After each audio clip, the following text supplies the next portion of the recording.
Hi friends, Ayyanar துணையில் நாளைக்கு என்ன நடக்க போகுதுன்னு பார்க்கலாம். வாங்க வீடியோக்குள்ளே போகலாம். நம்ம சேனல் இன்னும் சப்ஸ்கிரைப் பண்ணாதவங்க சப்ஸ்கிரைப் பண்ணிக்கோங்க. பாண்டி வானதியை பெங்களூர் கூட்டிகிட்டு போனதுக்கப்புறமா பெங்களூரில் லேட் ஆயிடுது. அப்போ கிளம்புனாலே நைட் ஆயிடுதுன்னு வானதி புலம்புறாங்க. பாண்டிக்கு பயங்கரமாக கோவம் வருது. என்ன வானதி, நான் தான் எவ்வளோ படித்து சொன்னேன், நீ தானே கேட்க மாட்டேன்ன. இப்போ லேட் ஆகுதுன்னா என்ன ஃப்ளைட்டாக பறந்தா போகிறது?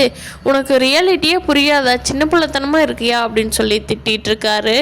அப்புறம் திங்ஸ் வந்ததுக்கப்புறமா அவங்க கிளம்புறாங்க. இடையிலேயே ரோடு பிளாக் ஆயிடுது. அவங்க ஒரு 10 மணிக்கு வந்துடலான்னு நினச்சது, வரவே முடியல.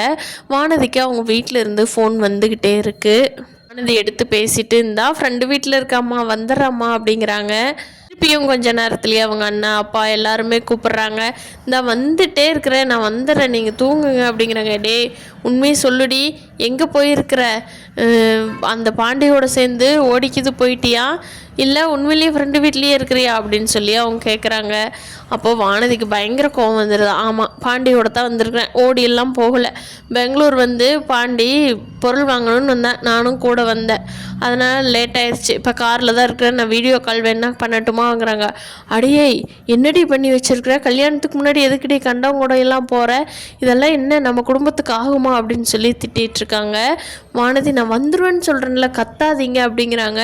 உடனே பாண்டிக்கு ஃபோனை போட்டு, டேய், நீலாம் ஒரு பையனாடா, ஒரு பொட்டை பிள்ளை இப்படி தான் கூட்டிகிட்டு போவியா? யாருக்கிட்டேயும் சொல்லாமல் போகிற வழியில் என் பொண்ணுக்கு ஏதாவது ஆயிருந்தால் யாருடா பொறுப்பு அப்படின்னு திட்டுறாங்க. திட்டுனது மட்டும் இல்லாமல் அவங்க அப்பாவும் அண்ணனும் கிளம்பி பாண்டியோட வீட்டுக்கே போயிடுறாங்க. போய், என்ன பையனை வளர்த்து வச்சுருக்கீங்க?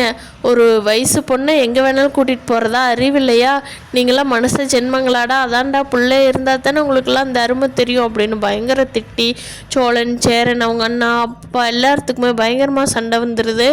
எல்லோரும் கூப்பிட்டு கேட்குறப்போ பாண்டி, ஆமாம், நான் வானதி கூட்டிகிட்டு வந்திருக்கேன், நைட்டுக்குள்ளே வந்துடலான்னு அவள் தான் விடவே மாட்டேன்ட்டு அதனால் வந்திருக்கிறேன்னு சொல்லி, டேய், ஏன்டா பாண்டி இப்படி பண்ணுன அப்படின்னு சொல்லி சேரன் திட்டுறாரு. சரி, பார்த்து பத்திரமா வாங்க அப்படிங்கிறாரு.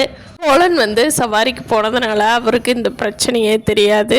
திருப்பியும் அடுத்த சவாரிக்கு போனதால் சோழனை பார்க்கவே முடியலையே அப்படின்னு சொல்லி ஃபீல் பண்ணிட்டு இருக்கிறப்போ இந்த பிரச்சனை வந்துருச்சு.